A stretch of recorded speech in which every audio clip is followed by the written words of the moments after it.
Hey everyone, I'm here talking to my friend and colleague Erick Schneider, director of Crypto.com. I am Priscilla D'Oliveira-Friedman, the CEO of the Platinum Network and IMTC World, and today we're going to do an interview to discuss the industry trends, crypto, which is your new home, and of course all the evolution that money transfer has in this world. So Erick, tell me a little bit about you. I know you from our background in American Express many years ago, and now we are reconnecting. You, such a young executive, tell us about how you got to be where you are today. Thank you for such a warm welcome to that, Pri. Greatly appreciated. I'll start the story with my childhood, and I promise not to draw this out, but it shaped me into the person that I am today because I lived abroad. I was living in Latin America, I lived in Europe, I lived in Canada, and because of that, I was one of the first users of those cross-border pieces, and I saw the challenges firsthand. And that's what got me into this industry, and I've been in finance ever since. As you know, digitalization is something that is happening everywhere, and especially in our industry, from cross-money borders and payment industry, and now in crypto. Tell us about how you see the evolution of digitalization in our industry. That's such an important point that you bring up there about the evolution to digital, because I see it in a few different stages. The first one is customer-driven. So for example, the customer is the one that's pushing. They want more solutions on the digital side. And as such, we've seen companies that are digital first or digital only, right? The Remitlys, the WorldRemits, the Zooms of the world. That said, we've also seen the traditional companies, the Western Unions, the Via Americas, eventually get into the digital place to expand their portfolio and to try the shift. The next stage that I see is not going to be customer-driven, but it's going to be more company-driven. And the point there that I'd like to share with you and the team is that's how we can truly leverage the cryptocurrency piece, how we can leverage the blockchain. This is a stage that's going to be lowering costs and fees across the board, which of course is going to be beneficial for the consumer and the end user, but at the same time, it's going to be a faster, less expensive, and more compliant way to send money cross-border. Your connection with Ugo in regards to blockchain crypto has been very strong for, I guess, the last 2 years. So tell us about how your new role in Crypto.com is going to help the industry, Ugo, the IMTC be more connected with crypto. I'm honestly trying to figure that out myself there, but it's such a key question that I've asked myself numerous times, and finding a path forward, I think, is a little bit more clear to me now. As you mentioned, a few years ago, when I were talking about the benefits, what does the blockchain bring to the industry that's going to be helpful, I didn't have as many answers as I do now. And so part of my path in joining Crypto.com is to learn more about the industry, to understand where the benefits are and how we can shape this together in order to facilitate the money transfer business from a regulatory standpoint as well as from a customer-centric one, there to really solve some of the complications that this industry has today. On an evolution standpoint, I truly see it as a potential from a compliance piece. And what I mean by that is a lot of the compliance companies have pushed back and saying we're reluctant to work with crypto.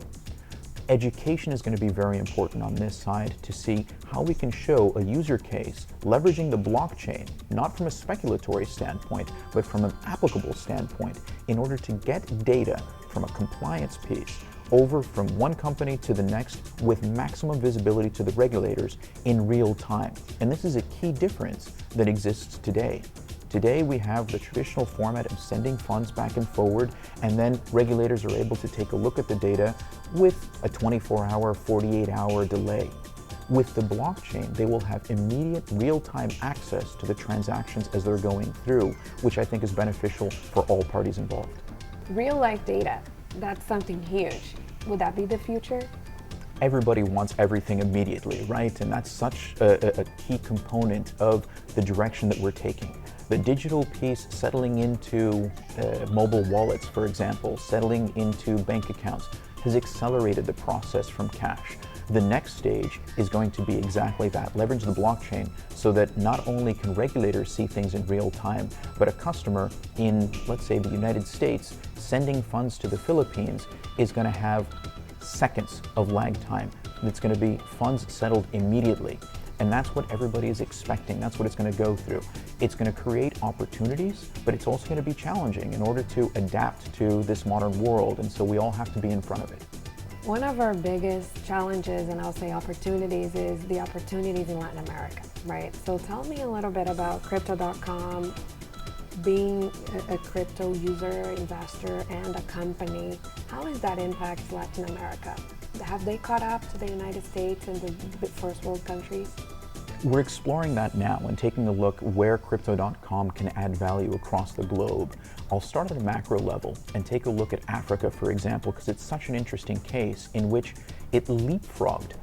Because of the banks located in Africa, there was a limitation for, and so the mobile wallet sprung up, which really was an accelerator for other markets. In Latin America, crypto is starting to pose that opportunity as well, and we've seen that change. El Salvador, for example, adopting Bitcoin as a viable currency, something like that. We're thinking that's going to accelerate, especially with the adoption of stablecoins from certain countries. We've seen Chile, for example, who's launched its stablecoin as well. How do you leverage that in a piece? Is it going to reduce foreign exchange? Is it going to accelerate settlement times? It's going to create challenges for trading, all of this. And this is where Crypto.com and other cryptocurrency companies are able to add value. But there's so many different factors along the chain. We can't do it ourselves as Crypto.com. This has to be a mass adoption event to go through, and we're going to need companies from a regulatory standpoint, from a compliance standpoint, and of course from the customer-facing standpoint in order to embrace this technology. Board of Directors. So you are part of our Board of Directors for IMTC, now our new rebrand CrossTech. How do you feel your contribution to the Board of Directors will be? And we're very excited to have you, so it's an honor to be part of IMTC and you as part of our board. This is such an honor for me as well, there to be joining. I'll share with a brief anecdote. Actually, Ugo and I met at the United Nations GFRID conference back in 2017.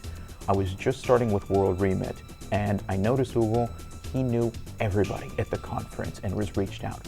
I found a moment on his schedule, introduced myself, and he took me under his wing. He introduced me to the proper people. He had such enlightening and forward-thinking visions for the industry and what could be done there, that we've worked closely together. And I'd like to say that I consider him a friend and colleague at this point, right? And the opportunity to join the board really gives me an opportunity to give back to the industry by saying, here is a proper forum that we have in order to leverage all the contacts that we have in our large member base and to really be proactive in providing data, in providing insights, in providing partnership opportunities, in providing introductions, for example, not only to one another, but to regulators across the market and to concepts that should be adopted or could be adopted for consideration by these companies. And so as we take a look at the evolution of the industry, I really believe that the IMTC is going to be a cornerstone of driving that change forward. Thank you, Eric, for being here today and for being part of this interview. Such an honor and a pleasure. Thank you, Priscilla, for having me. I think it's so exciting to be a part of the CrossTech and the company that Ugo and team has built across the board in order to serve this industry that I've been a part of for numerous years and really be at an inflection point for where we can take this industry in the coming years. My pleasure. Thank you.